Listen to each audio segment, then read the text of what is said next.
In 1944, Southwark House near Portsmouth served as the Allied naval headquarters for D-Day. At 21:30 hours on Sunday, June the 4th, General Eisenhower met here with his chiefs of staff. Severe weather had previously halted the invasion. Eisenhower knew that any further postponement would risk the security of the operation and the morale of his troops. That evening, there was an unexpected break in the weather, and once more the invasion forces set sail. In the early hours of the 5th of June, General Eisenhower reaffirmed his decision and irretrievably committed 156,000 troops to the invasion with the words, "Okay, let's go." The greatest armada in history was underway. This time there would be no turning back. For the thousands of soldiers already mobilized, weeks of uncertainty and waiting were finally over.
Under complete radio silence, 75 convoys consisting of 6,500 vessels formed up and slowly made their way towards Normandy. In the months leading up to the invasion, the Allied Air Force consistently attacked communication links with the Normandy region and coastal defenses. Great care had to be taken not to alert the Germans that this was the intended invasion area. For every one bomb dropped in Normandy, 2 were dropped in the Pas-de-Calais and other coastal areas to conceal the real invasion target. Although the Pas-de-Calais region was nearer to Britain than Normandy, heavy defences and the high chalk cliffs made it difficult to invade. The real invasion was to take place on a 50-mile wide front across the Bay of Seine. The American First Army would land in the west on Utah and Omaha beaches, while the British Second Army would land in the east on Gold, Juno and Sword between Port-au-Bassin and Quistream. The first objective of the Allies on the night of the 5th of June was to secure both flanks of the invasion beaches. These would be secured by 3 airborne divisions. The Americans' 82nd and 101st were to land in the west and seal off the Cherbourg Peninsula. The task of the 6th Airborne Division objective was to seize and hold the east flank of the beachhead northeast of Caen. To achieve this, they had to seize intact the vital crossing over the River Orne and the Caen Canal, destroy the bridges in the Dives Valley, and secure the high ground overlooking the beachheads at Le Plain. To the north stood the Merville Battery, which had to be put out of action. The whole operation was to be carried out before the first of the invasion troops came ashore at dawn. The Caen Canal Bridge, later to be renamed Pegasus, was captured by D Company of the 2nd Battalion Oxford and Buckingham Light Infantry. It was vital to capture the bridge intact in order to prevent German reinforcements reaching the invasion beaches. The original Pegasus Bridge occupied this site until autumn 1993, still displaying the scars of battle. The Gondry Café became the first establishment in France to be liberated by the Allies. Today, it provides a meeting place for old comrades. We were loaded onto trucks, all covered over, all covered in. Didn't know where we were going, and nothing else about it. We got to Tarrant Rushton. The commander says, all of you, blacken your faces. Stuff was handed out to blacken the faces. When we arrived, there was 6 Halifaxes and 6 gliders on the runways waiting to take off. We wandered around, chatted with our mates, made a few goodbyes, you know. The atmosphere to me, it was strange. It was as though, although I was there, I was sort of not involved in it.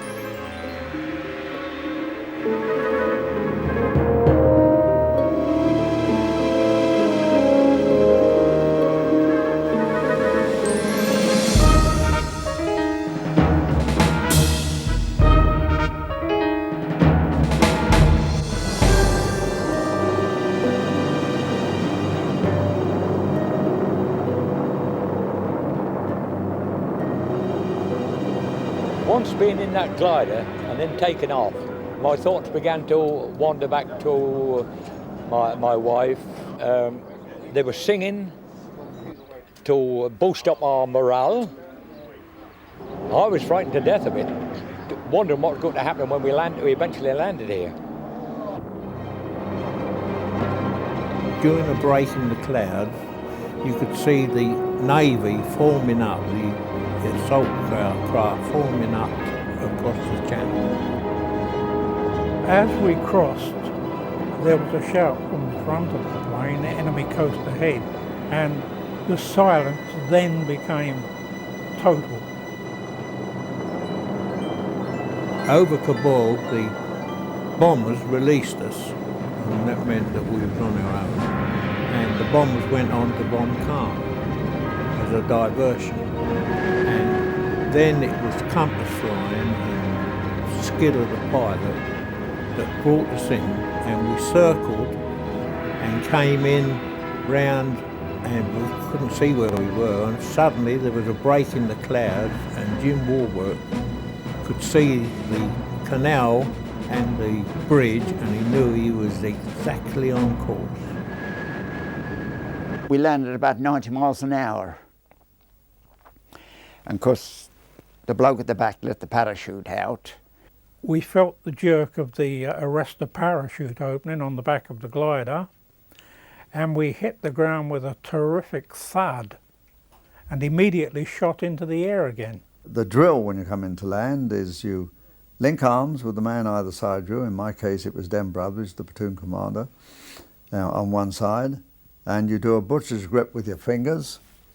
You lift your legs and you just pray to God your number isn't up, and that's all you can do. You're entirely in the hands of those glider pilots. Those three glider pilots in the middle of the night put them exactly where I wanted them, and the aerial photographs which were taken next morning showed just that. The gliders landed and skidded to a halt 47 feet from the bridge. As a memorial to that great achievement, 3 concrete plinths marked the exact spot where the 3 gliders landed. They were absolutely superb. They were the main key to our success, I suppose, because without that accuracy, we'd had a hell of a job to capture those bridges, even though they weren't standing to. We had complete surprise.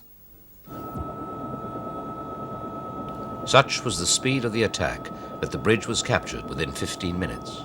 A flare went off, and I could see people streaming across the bridge, which would have been 25 platoon led by Den Brotheridge.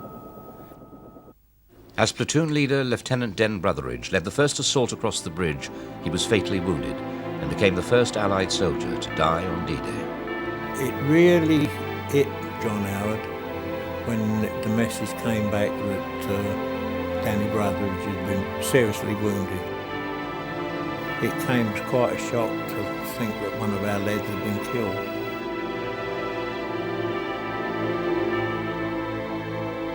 With both the canal and the River Orne Bridge firmly in their control, the time came for Corporal Ted Tappenden to send out the success codes to the 5th Airborne Brigade, which was making its way to the bridge to act as a reinforcement. I laid on that road for an hour, solid hour, and all I was saying was, "Hello, Ford dog, ham and jam, ham and jam." In the end, I got so fed up with saying it, I said, "Hello, Ford dog, ham and jam, ham and bloody jam, what the hell don't you answer?" What I didn't know was that they'd lost their wireless on their landing.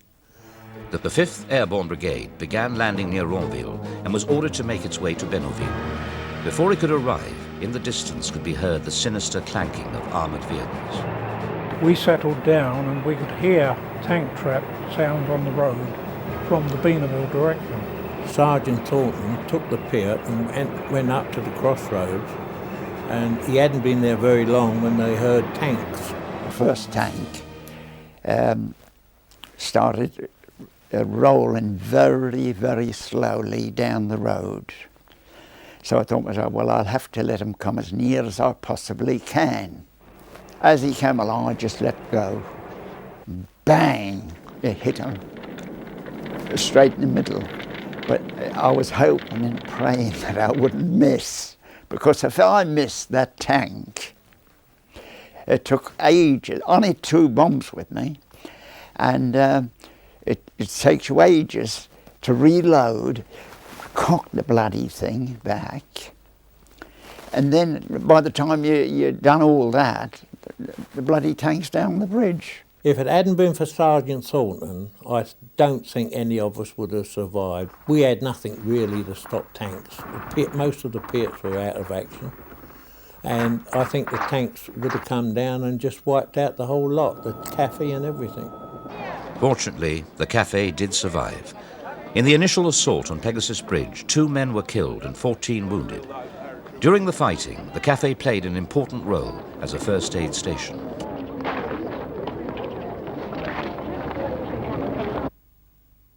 The success of Major John Howard and his men in capturing the bridges in the first half hour of D-Day prevented German armoured divisions moving in from the east and attacking the invasion beaches.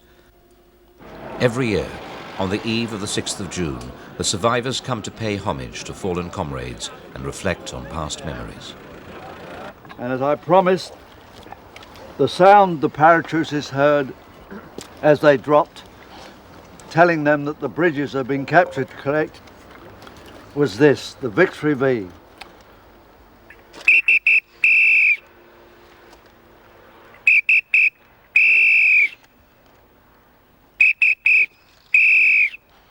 When I did this for the BBC, it broke the bloody camera.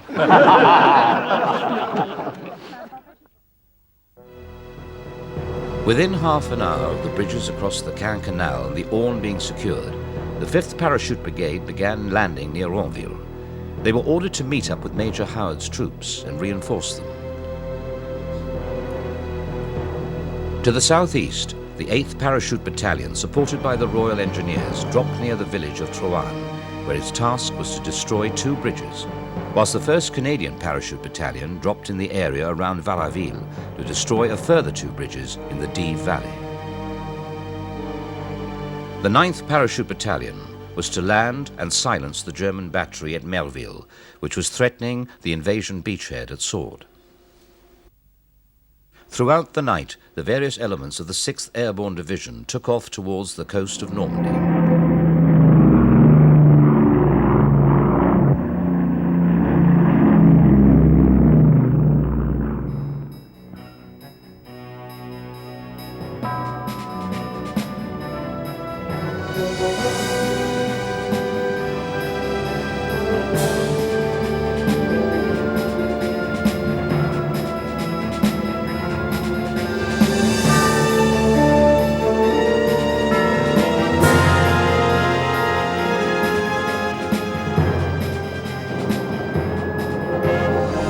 Early morning of D-Day, skies over British landing zones were filled with parachutists and gliders. Up to 250 aircraft would be dropping troops in the area at the same time. Such was the congestion that several Dakotas nearly collided with each other.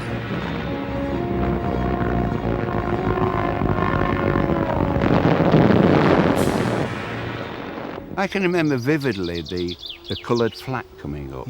Streams of yellow, streams of green, and it looked sort of like a firework display.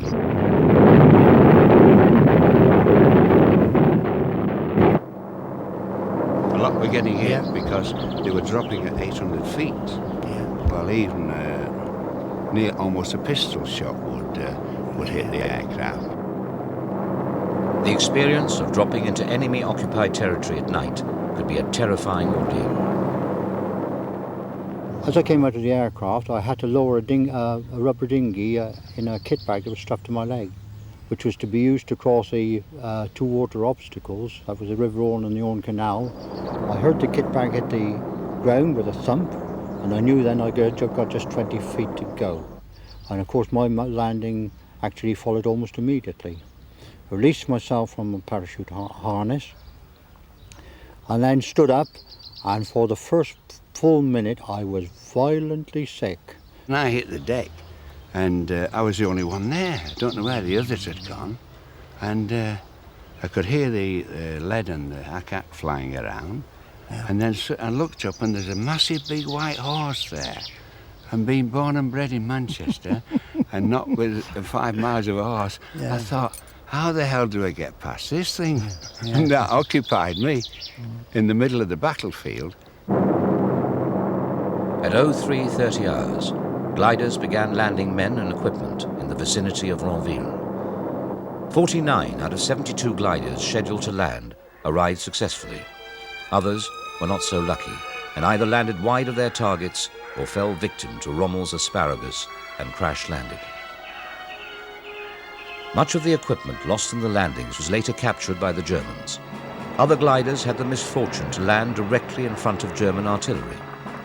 At the end of D-Day, out of 16,000 airborne troops which had landed, 4,500 were either killed, wounded, or taken prisoner.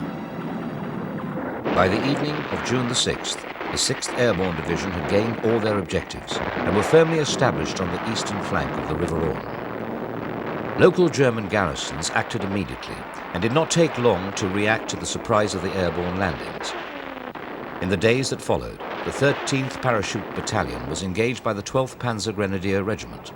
Momentarily, the Germans succeeded in forcing their way into Ranville, but were repulsed after bitter fighting.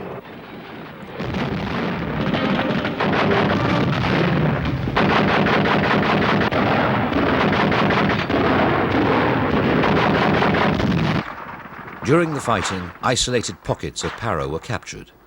One such victim was Private Frank Gleason. Whilst crawling through a wheat field, he fell straight into the path of a German patrol. We just knocked off the infantry about 3 hours before, and when I dropped on top of them, I mean, it was 50-50 whether they carried on with it, you see. And I still had my pistol in my hand, you see. And the young machine gunner at the front of the patrol took it off me and smelt it. And I looked straight down the barrel and I thought he was going to let fly, because he thought I'd killed their officer, you see. So they searched me, took my tin of chocolate off me, and I was sitting there, and suddenly, right across the neck, a bullet flew. And the German that was sitting here on the side, the bullet went in here and turned his eye around, and I thought, well, if they didn't shoot me then, they're going to shoot me now. So I pulled a field dressing bandage out of my pocket, and I looked at the corporal, the German corporal, to see if he'd let me put it on his face, and the German corporal said, leave him, he's finished. The Melville Battery stands little more than 2 kilometers from the mouth of the River Orne near the coastal resort of Kabul. From this position were thought to be sighted 4 100mm caliber guns. The lives of many thousands of troops coming ashore on the morning of June the 6th, 1944, depended upon those guns being put out of action. Melville Battery was a must. It was one of 2 key operations in the whole of the invasion, the other being Pegasus Bridge. It had to be silenced at all costs. It was the responsibility of 29-year-old Lieutenant Colonel Otway, commanding officer of the 9th Parachute Regiment, to plan the assault. When I was given the task of capturing the Melville Battery early in 1944, I realized it was going to be a very complicated operation and a very tough one. We were jumping over the Atlantic Wall in order to land outside another fortress. And we were going to drop and move up to the attack at night. So I determined that every single man, from the most senior officer down to the youngest and junior private, must know exactly what he and everybody else was doing. With the use of air photographs and models, I decided to construct a replica of the battery over ground as similar as possible to what we could see on the air photographs. And the staff found a place at Inkpen in Berkshire where there's an 800-foot hill so that we could use live ammunition. With the help of the Royal Engineers, we constructed the approach as near as possible. That is to say, if there was a ditch on the photograph, it wasn't in Berkshire, we made the ditch. If there was a stile, we made the stile. And we rehearsed that operation 9 times. Then when we went into the transit camp, where we were there for 10 days, locked up inside before we took off, they went through the whole thing again on models and aircraft.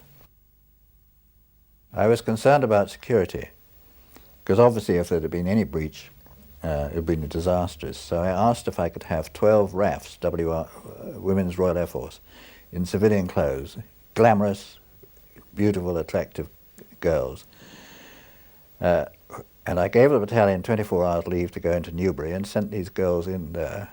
And I told them before they went that they could use any means at all at their disposal to try and get the troops to tell them something about what was going on.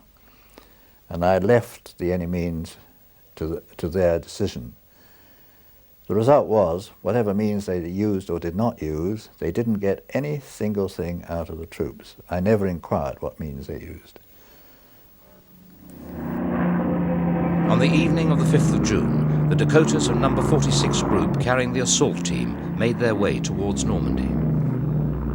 Well, I stood in the door of my aircraft before we crossed the coast, and it was bright enough for me to see down below. We went out over the Solent, the Isle of Wight, and the place was absolutely full of ships. And then I looked up in the air, and it was full of aircraft. Aircraft all over the place. Well, the plane taxied down the runway, and off we went. And it didn't seem long before the word was passed around 20 minutes to go. Then all of a sudden, we were approaching the coast of France. And suddenly, all hell was let loose.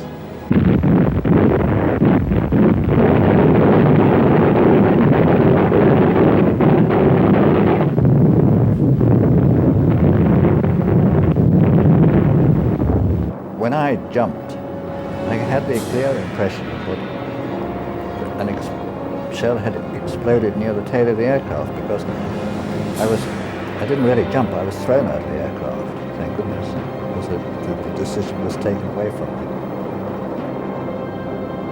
There were incendiary bullets coming up at me and actually going through my chute, which was rather disturbing. In fact, I was bloody angry about it, and I've been quoted as being, I think somebody quoted it as, apparently I said it was bloody impertinence or something.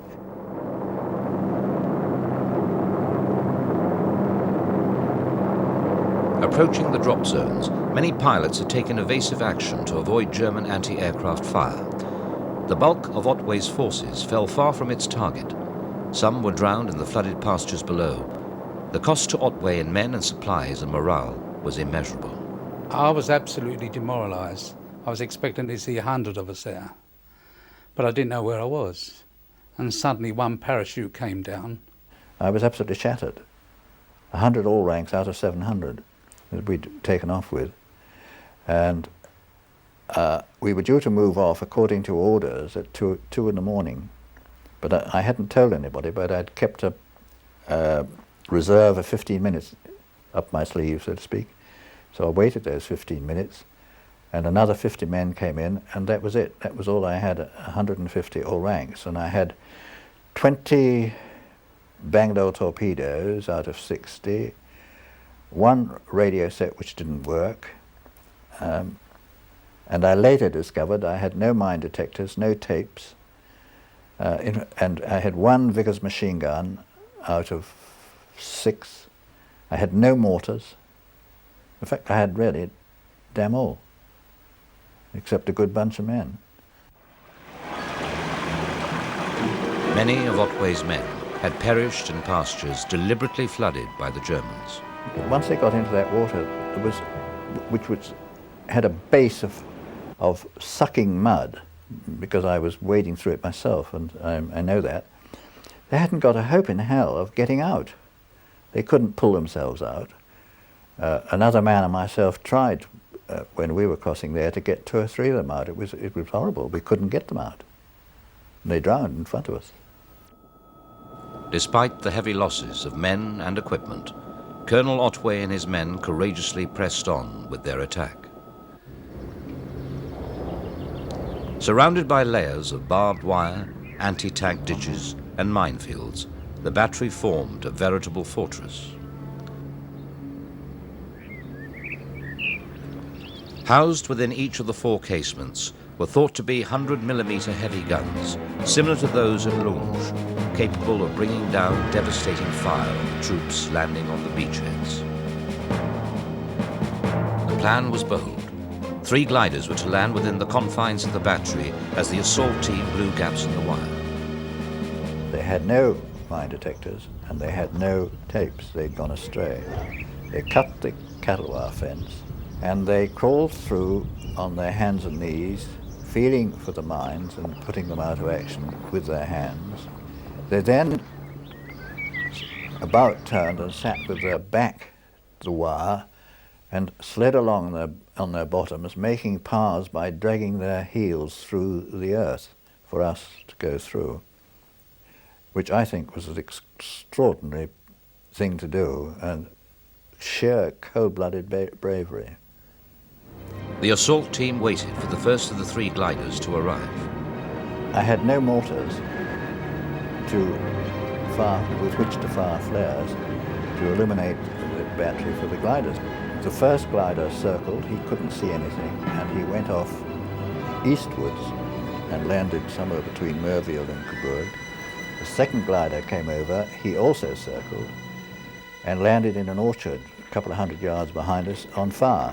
It had been hit by incendiary bullets from the battery.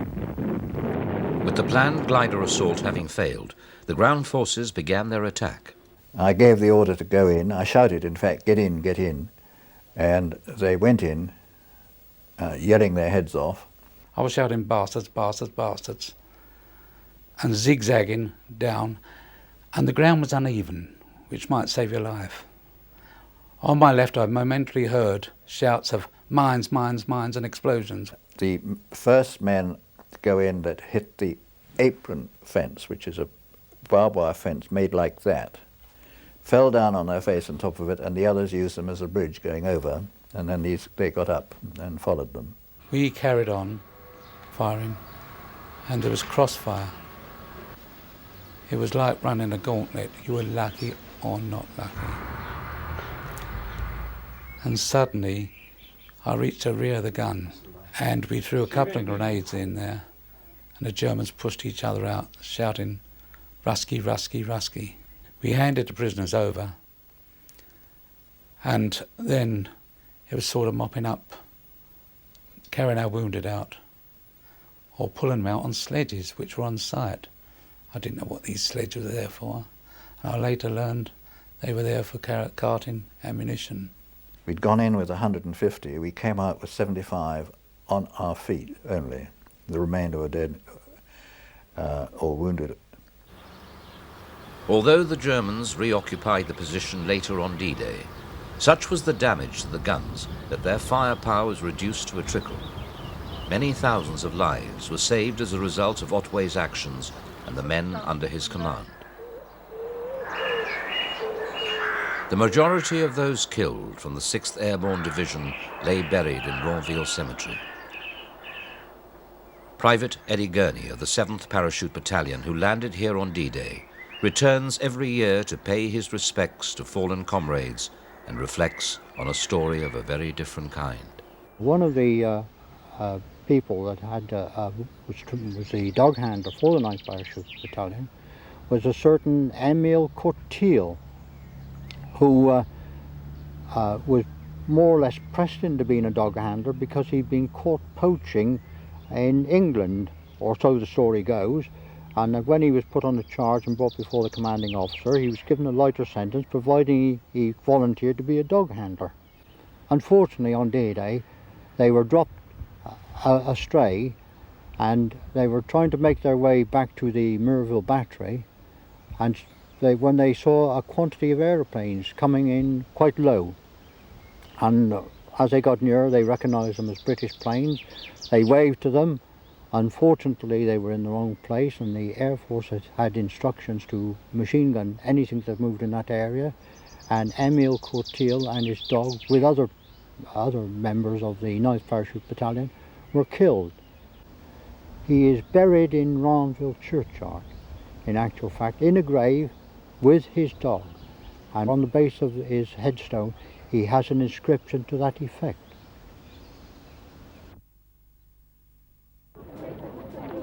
The responsibility of securing the western flank of the invasion beaches fell to the American airborne divisions.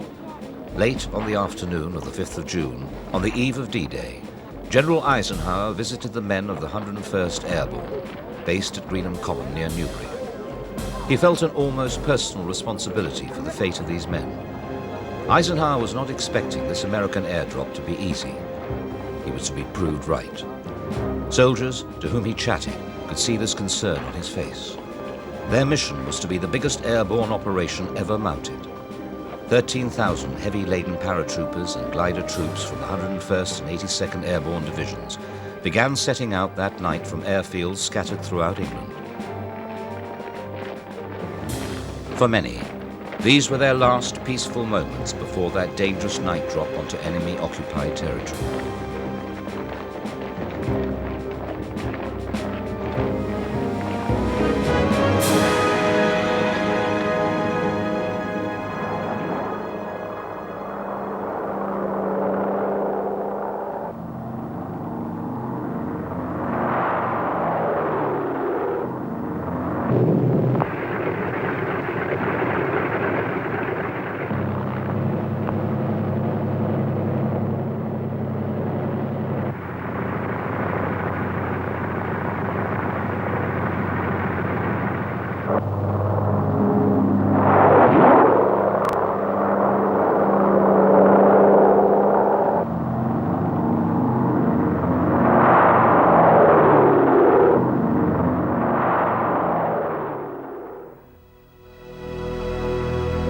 The plan was for 2 divisions to fly west to east across the Cherbourg Peninsula.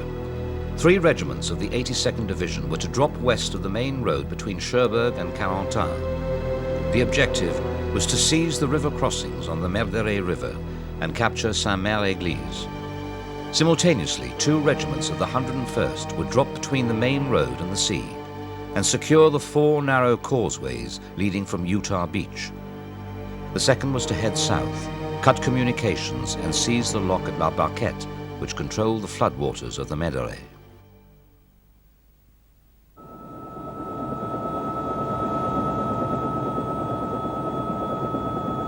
The small market town of Saint-Mère-Église was at the core of the whole American drop. It stood on the main road from Cherbourg, which ran through the center of the town. The capture of Saint-Mère-Église was vital in order to prevent German reinforcements reaching the western flank of the American beachhead and the narrow exit roads leading from Utah Beach.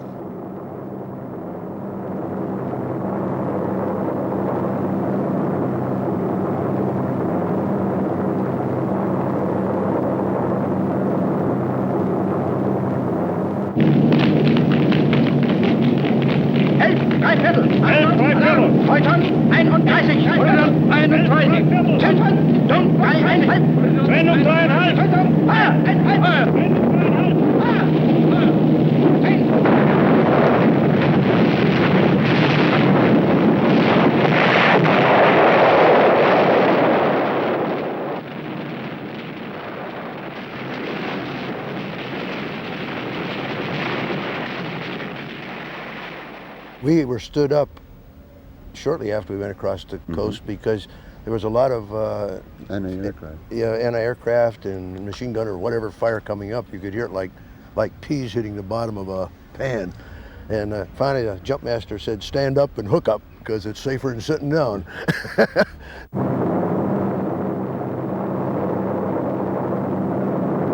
I think I jumped about 300 feet. Right. So I was still oscillating in my chute when I hit the ground. I broke my ankle. We jumped awful low. It seemed that my chute no sooner opened than I hit the ground. I guesstimated about 250 foot. That chute, you fall about 80-some feet before the chute will actually open. That thing opened and man, you were down. And thank God for it. You didn't want to be hanging in the air any length of time. They had a war going on down there. The first thing I remember was 2 dead Americans, and I had never seen a dead man. That really sets you back, doesn't it? Yeah. Yeah. Let's see, your first dead trooper, or including Germans. As stick after stick of paratroopers tumbled out of their planes, many drifted towards the center of Saint-Mère-Église, where a burning building illuminated the sky and alerted the Germans to their presence. The story of one parachutist is immortalized forever. Private John Steele of the 82nd's 505th Regiment became caught on the church steeple. Wounded in the foot and paralyzed with terror, he hung there for several hours, pretending to be dead whilst he watched in horror the slaughter below him. From June 1943, the Germans began opening and closing the lock gates at La Barquette, which controlled the floodwaters of the Merderet Valley. The flat pastures beyond were flooded to a depth of 3 or 4 feet in order to trap and impede an advancing enemy force. Scores of paratroopers, weighed down with a mass of equipment, began landing in the flooded pastures, never to return. On each side of the river, it was a mucky mess, all right, quite swampy. Many men had dropped into it, many men had come out of it. With all that combat gear on there, and as tight as you keep your harness, it's not that easy to get out of a chute just prior to landing in water. I've talked to some fellas from the 505, for example, landed in there, but there was a railroad track went across, and luckily a lot of them got up onto the railroad track. If that hadn't been there, there'd been a lot more of them drowned, I think.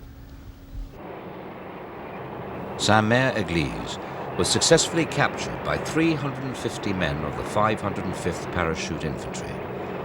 The assault team infiltrated the town using only knives and grenades. Any small arms fire they heard was to be considered as hostile. By 0930 hours AM on D-Day, it was firmly under American control and became the first town in France to be liberated. Derived from the successful DC-3 airline, the C-47 Skytrain, nicknamed the Dakota by the British, was the workhorse of the United States 9th Troop Carrier Command. Powered by 2 1200 horsepower Pratt & Whitney engines, it was capable of flying over a range of 1,500 miles and could carry 27 assault troops. The C-47 was one of the most important transport aircraft of World War II.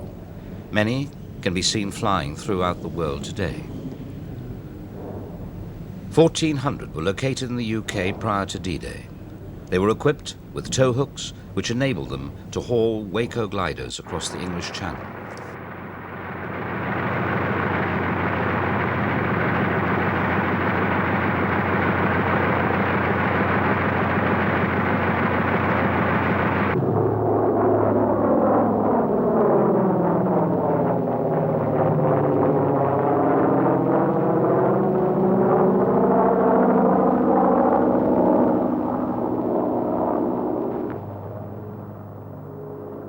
The Waco glider was preferred by the Americans over its British counterpart, the Horsa, because of its ability to land in small fields. Nearly 14,000 were built by a consortium of 16 manufacturers. The cockpit was equipped with elementary controls, whilst the rest of the glider was built of canvas and plywood around a tubular steel frame. The Waco was capable of carrying 15 troops or a small jeep.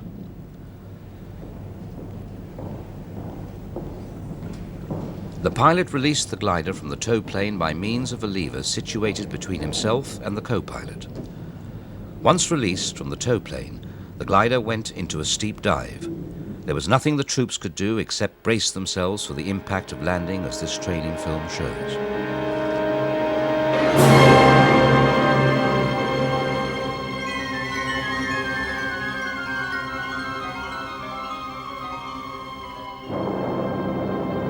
In the early hours of D-Day, the first of these gliders approached Normandy.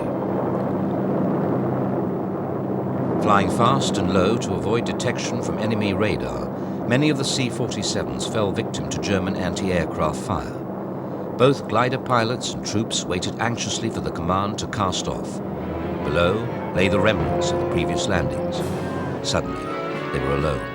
Down below, the fields loomed menacingly towards them.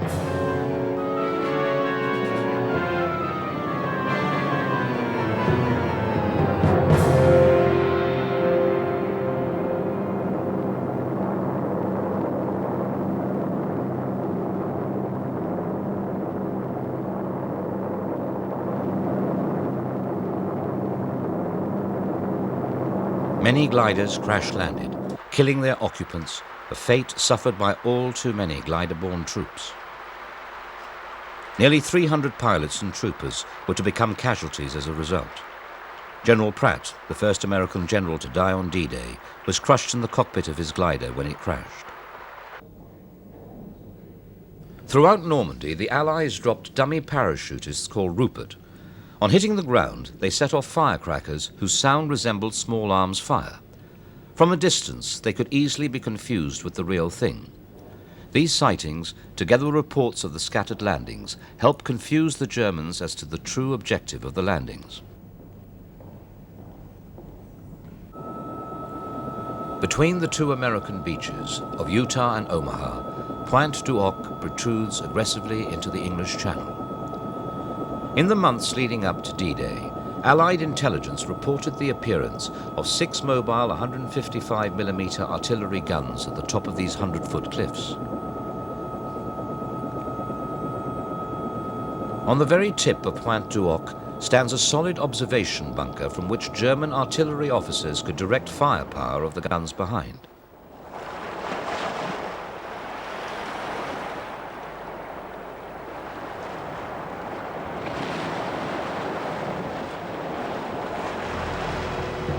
The 6 mobile 150mm guns had a range of 10 miles and posed an overwhelming threat to the American beaches of Utah and Omaha and the ships approaching from the sea. When threatened by bombardment, the guns were able to be moved to alternative firing positions.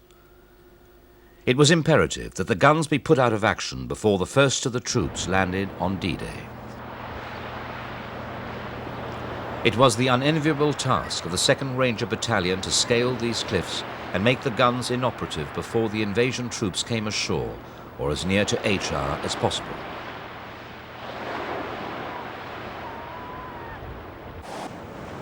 The Rangers trained in Britain with the help of the Royal Marine Commandos. It soon became apparent how difficult and dangerous was the task that lay ahead of them.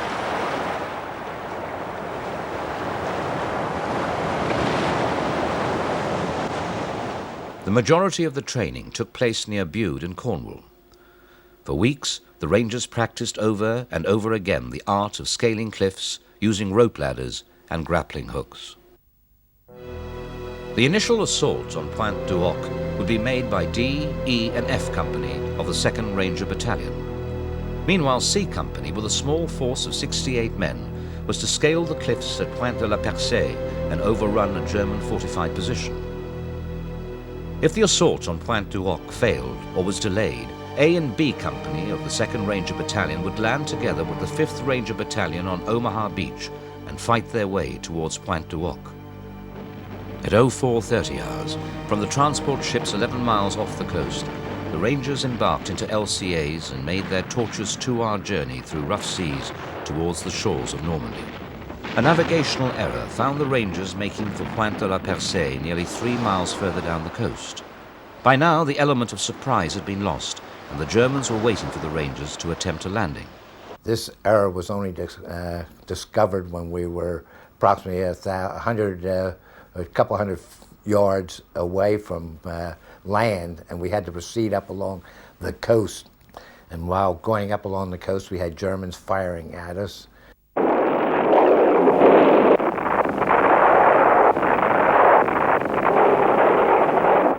The seas were so tumultuous that we shipped an awful lot of water in our boat, which completely dampened and wet down the rope ladders and the toggle ropes and the plain hand climbing ropes, so that when we touched down, We fired these off with the mounted to the rockets, and they didn't carry to the top of the cliff because they were so heavy. So that left us with no immediate way of getting to the top of the cliff.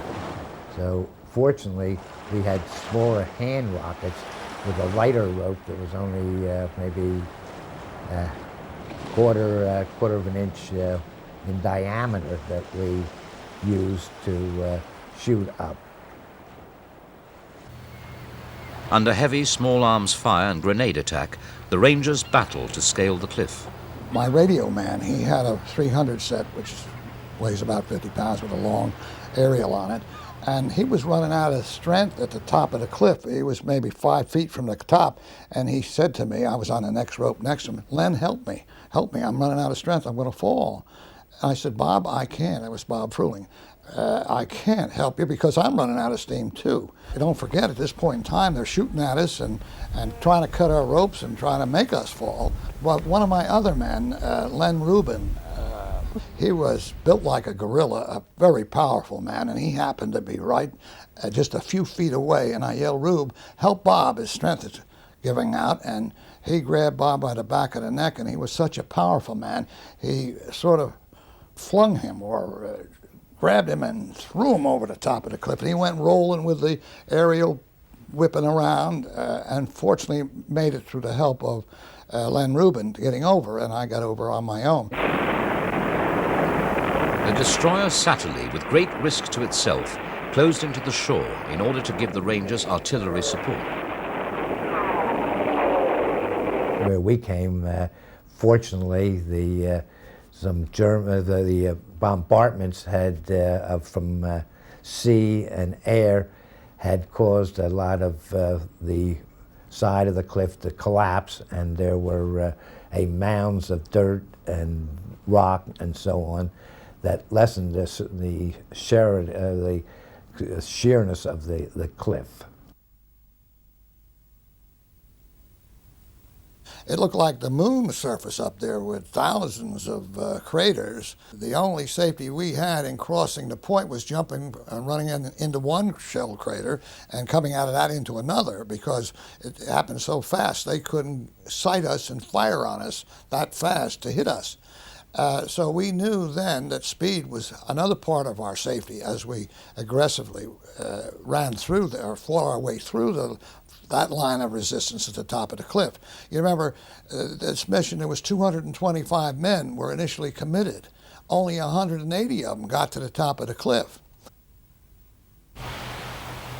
Having overrun the German positions, the Rangers soon discovered that the guns they fought so hard to destroy were missing. In their place were telegraph poles disguised to look like heavy guns. No one ever anticipated that we would not find guns on the top of Pointe du Hoc. All our preparations and intelligence told us there were 6 of them up there. There wasn't one of them up there. The Rangers quickly recovered from their surprise of not finding the guns, and then proceeded with their second objective, which was to form a roadblock across the narrow coastal road leading to Omaha Beach. Knowing that the guns must be sighted nearby, Acting Platoon Leader First Sergeant Len Lamel and Staff Sergeant Jack Coombs set off on a probing mission. Len came over to me and he said to me, Jack, he said, those guns have to be around here somewhere. So he had noticed some imprint in the ground here, and he said, looks like something came down here. So we went down this dirt road. Now, I left Johnson by himself, and Len had left his units, a few of his men, telling him where we were going to make sure they knew where we were going. And walking down this road, giving each other cover, I heard Len say, there are the guns. Now, he had prefaced this with a little profanity, which sounded real good at the time. He said, there are the guns. They were camouflaged. I didn't see them. From where I was standing, and I said, where? He said, we're here. We kept looking and peering over from here to there, and finally, suddenly, when it was my turn, lo and behold, there are the guns. I looked over this hedgerow. Jack was covering me with his submachine gun, and there are 5 coastal guns, mobile coastal guns, very large artillery pieces. Those 5 guns, capable of firing for 14 miles, would have decimated the ships and the manpower on any beach it fired upon. The barrels were raised in a firing position toward Utah Beach. Now, we each had a thermite grenade, and we heard talking as we moved toward this hedgerow, and we looked over, and there was a unit of German soldiers about 75 to 100 yards away from us, almost platoon size, and there was an officer standing out there like a clipboard, and he was probably calling names. They had no idea we were there. I didn't think that they knew there was an American soldier within a mile of them. They had no reason to believe that anybody would be behind the lines like this. So they weren't even suspicious. Well, there was our opportunity, and we carried these incendiary grenades, especially for such an opportunity. Jack jumped up on top of the hedgerow, says, "I'll cover you." I jumped into the emplacement and put one incendiary grenade into the traversing mechanism and the elevation mechanism, and that is intensive heat, molten white heat that melts the gears, the metal, into one piece and renders that big gun inoperative because it can't traverse and it can't elevate its tube or its barrel. So then I only had his grenade and my grenade because we didn't expect to be there just for the two of us. So I quickly took my field jacket, wrapped it around my gun stock, and hit the sights of the various guns to do as much damage to render them inoperable as well. Some people thought grenades, fragmentation grenades, were thrown down the barrels. That's nonsense. You couldn't get that high. What was I going to do, stand on Jack's shoulders to get up to the muzzle of that tube? But that wasn't so at all. That was speculation and of people who read books that were misinformed. Sergeant Lamel was awarded the American Distinguished Service Cross for valor. In addition, General Montgomery awarded him the British Military Medal for his actions on D-Day. For 2.5 days, the Rangers successfully fought off repeated German counterattacks and clung desperately to maintain the roadblock at the Pointe du Hoc.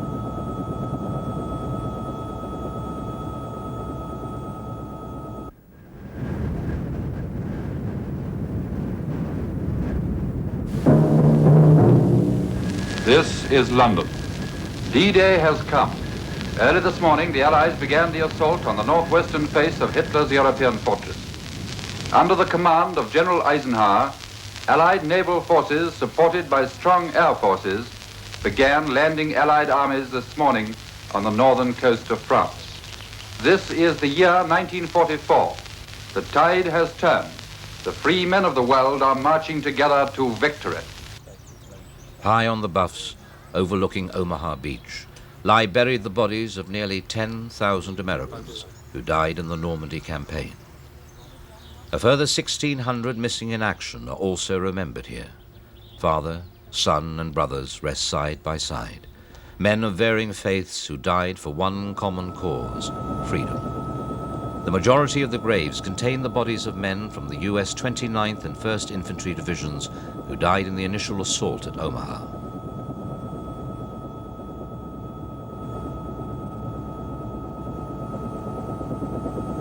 On the way in, we passed the U.S. battleship Texas, the U.S. ship Texas. And she was standing broadside to the beach, and she fired all those guns at one instant. And the sky just lit up. It was still dark. And the sky just lit up. And you could see the ship roll over from the recoil, from the explosions of those big shells leaving the guns. It was very comforting for us because we didn't think anything could exist after those big shells were raking the beach. That was a nice thing to see. Low cloud and dust from bombing obscured the German positions. Most of the artillery barrage from the ships at sea fell short. It may have seemed a comforting sight, but it had achieved little to add to their protection. In the morning, we got over here and it was probably 5:30 or 6 o'clock, and we were way out there and we could see the planes, fighter planes were just strafing the beach along here, and all you could see was smoke. We were the first American boat to land on Omaha Beach. And the reason I know we were the first one is because we were the flagship. And there was 36 LCTs in our flotilla. And I think when, the best I remember, at the end of the day, we had 15 still operating, and some of those were crippled. In fact, we were crippled. And it's an emotional thing.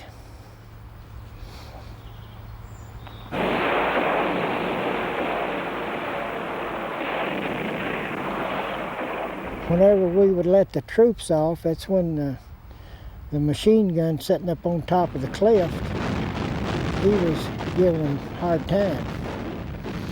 And the water had bodies in it. Lots of bodies.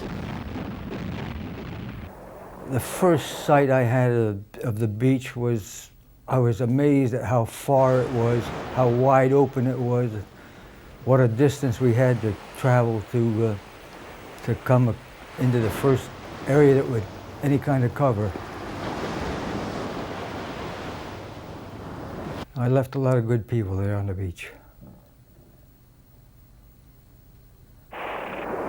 From their vantage point, high above this wide and exposed beachhead, the Germans were able to direct devastating machine and artillery fire onto the troops below. They had to position a pillbox right down on the water's edge. And you could be a blind man and fire up and down that beach and just hit anybody. And he was just raking that beach up and down and up and down. And so many of the men were getting hit from the side. The beach was a shambles. When I say shambles, there were dead everywhere you could look. There were wrecked vehicles, there were wounded men, there were blown up tanks. There were some with the curtains, as they called them, on them, which had made it but couldn't move because they'd been immobilized by the German artillery, which was still in place. For the Germans, overlooking the beaches, it looked as if the whole invasion was floundering and that the Allies might well be pushed back into the sea.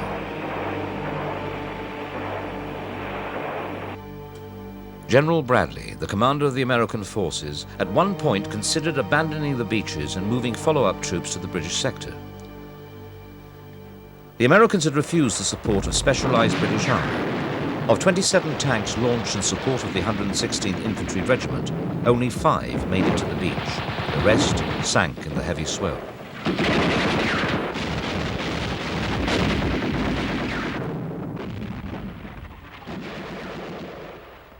The tanks, had they have floated, if the water had been calm where they could have floated in, we could have got more tanks on the beach and they could have done more damage. Because I think the tanks could have took the machine gun nest out that was up on the cliff. On the west side of Omaha Beach lies Pointe de la Percée, where the Germans had a fortified position overlooking the beachhead. Lieutenant Sid Salomon of C Company of the 2nd Ranger Battalion was designated to lead a company of men to scale the 100-foot cliffs under fire and knock out the German positions. Now, that beach was about 25 yards wide to the base of the cliff that we were to climb.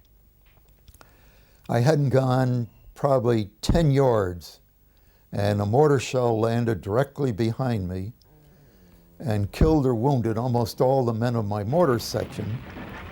And the shrapnel hit me in the back with enough force to send me flat on my face in the sand.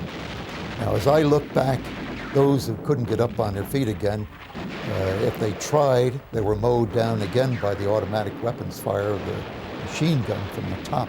Now, there were 39 men in my landing craft. When I got up on the top, there were 9 of us. Despite heavy losses, the Rangers succeeded in capturing the German position. The 2nd and 5th Ranger Battalions had landed on Dog Green Sector, one of the most heavily defended areas. Together, they were able to lend their weight behind the advance off the beach. There were men laying in the water, hiding behind the tetrahydra, trying to escape from the fire. These men were from the 29th Division. They did not rush the beach, and they were getting killed in the water from the effect of the artillery shells, not hitting them, but bursting in the water near them where it ruptures your insides. There was no troops off the beach. and General Carter was in the background waving his .45, and I thought he was a nut, standing up and waving his .45. Major General Norman Cotter of the 29th Division had arrived on the beach at 0730 hours. He immediately began moving among the tangle of infantry, pushing officers and urging men forward to break the deadlock. I heard a voice behind me say, "What's holding you up, soldier?" I didn't turn around. I just said it beats the shit out of me. And it turned out to be the general from the 29th Division.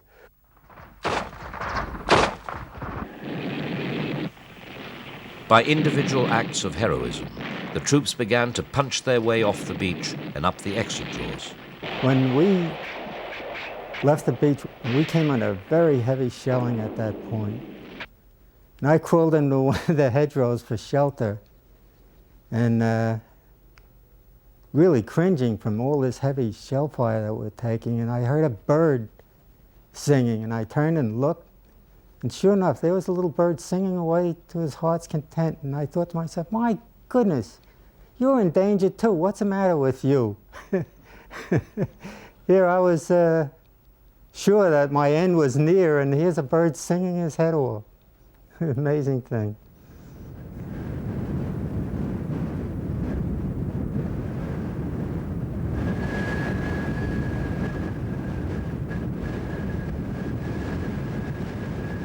Prevailing westerly winds and the passage of time have all but eroded the scars of battle on Utah Beach.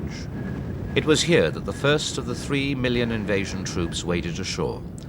Only the occasional concrete bunker bears witness to the horrors that took place on these sands half a century ago. Well, I remember when the landing craft came in on Utah Beach, we waded in water almost up to our waist. There was debris and men, bodies, and equipment laying all around. We were pretty fortunate for where we landed at Utah Beach. It was the wrong place. We landed about 3 or 4 miles from where we were supposed to land. Later on, we found out where we were supposed to land. The seawall was pretty high. We would have had a hard time climbing it. So by the mistake, where we came in on the beach, the sand was covered the seawall, and we were able to walk through and come through on this path. The first thing I remember on the beach, I remember seeing Theodore Roosevelt Jr. with no steel helmet, with his walking cane, with his pants out of his boot, and the first lieutenant in back of him with a Thompson submachine gun. And he says, "Sergeant, we landed at the wrong place, but," he says, "we're going to start it right here." Battleships were blazing away. Finally, it was our turn to go in.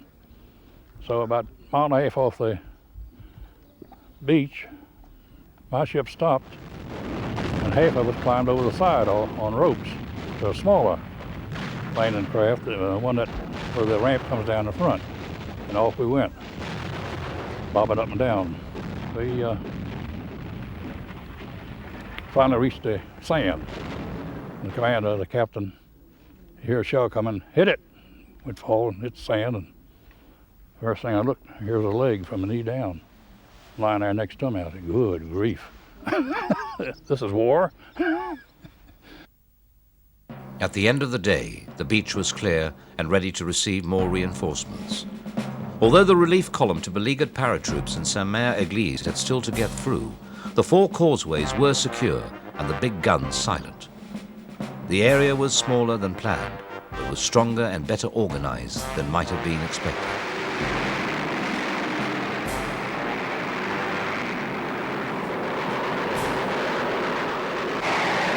In the days following the initial landings, the Allied Air Force continued their round-the-clock attacks on road and rail links, effectively cutting off Normandy from the rest of France. The Hawker Typhoon, armed with 8 50-pound rockets, bore the brunt of the RAF's low-level ground attack against the retreating Germans. Such was the air superiority of the Allies that the Luftwaffe was prevented from making decisive air attacks on D-Day. One exception was a brief strafing attack on Sword Beach by 2 Fokker-Wulf 190s. You ever seen 1,000 bombers, yeah, 4-engine bombers surrounded by Mustang, by Spitfire, by a P-47 in the hundreds, in the ceiling above you? Have you ever seen it? Have you ever heard this droning of 1,000 4-engine bombers? Have you ever? You wouldn't dare. This is not a question of bravery. And it's not a question of being a coward. It's useless. It's absolutely useless. You can't win. And so we thought it was useless, and we didn't dare. For it would have been a one-way mission. For we all knew when D-Day happened, on D-Day we knew this is the beginning of the end. We knew it. We knew it very good. We were not happy about it, but we knew.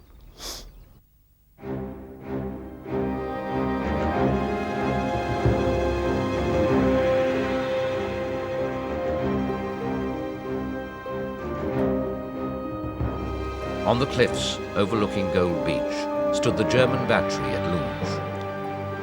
The position had been bombed incessantly by the RAF with little effect. At 05:45 hours on D-Day, it was engaged by the Royal Navy.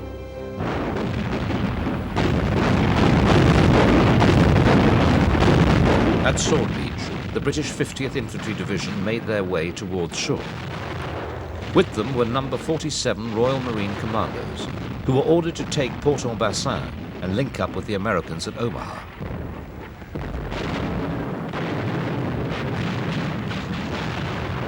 Whilst casualties were not as high as those experienced by the Americans, machine gun positions firing along the length of the beach claimed many lives. As you looked at these poor blokes going ashore, you would see them falling. In fact, you would see one fall, and the stretcher bearer, in this case, came back to pick them up, and he too fell. I mean, you've got all that sort of thing, obviously. People falling as they went up the beach, others being dragged up wounded, and so on. But they did make the beachhead, you see. They did make the top of the beach. You were obviously a part of it, but I felt very much safer on board my ship. The 3rd Canadian Infantry Division landed at Juno Beach. In the first mad rush for the shore, pieces of wood from exploding landing craft showered the troops sheltering amongst the breakwater.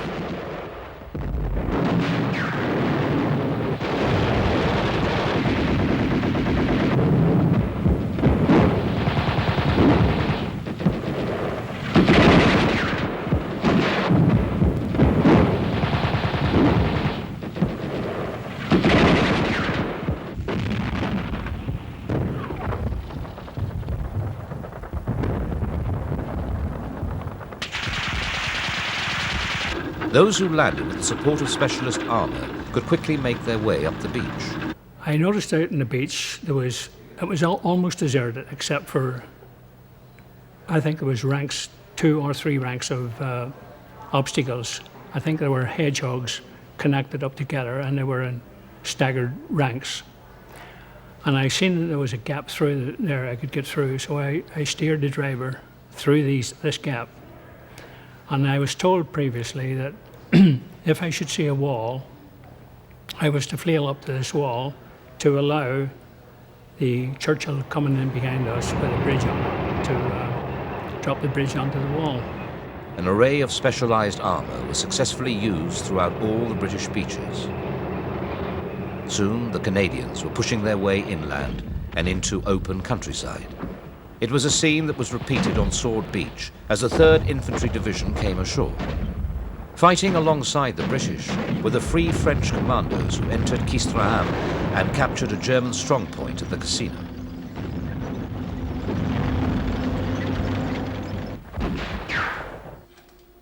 The only VC won on D-Day was awarded to Sergeant Major Stanley Hollis of D Company, of the 6th Green Howards, who landed at Gold Beach. He knocked out a German machine gun pillbox and captured a neighbouring trench full of Germans. By nightfall, the 50th Armoured Division had pushed their way into the suburbs of Bayeux, the planned objective for D-Day.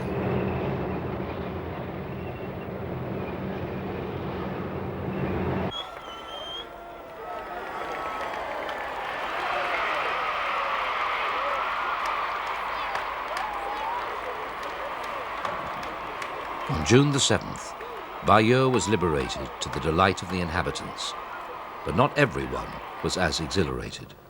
When I hear of these villages that we went through, with people coming out and cheering, Well, I never saw anybody cheering. We were met with a sort of sullen silence. But looking back on it, I can understand why. A lot of them were farmers. There was their cows dead in the field, their crops crisscrossed by tanks, you know. And while Jerry was there, they was able to go and get on with their farming. With the Atlantic Wall breached, the British began pushing their way deeper into enemy-held territory.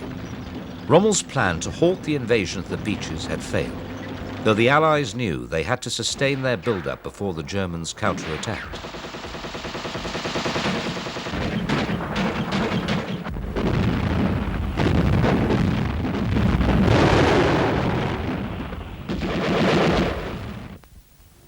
As night fell on June the 6th, the fighting continued. The British and Canadians pushed inland towards the outskirts of Caen. Eisenhower could be cautiously confident with the progress that had been made. The Allies were now established along a 61-mile stretch of coast. Through the night, exhausted troops slowly inched their way forward, peering into the darkness, broken only by the occasional flare and tracer fire.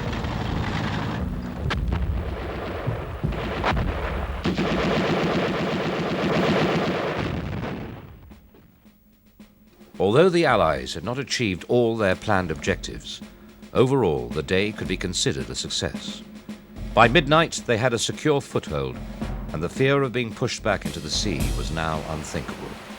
The battle for the Beaches had been won.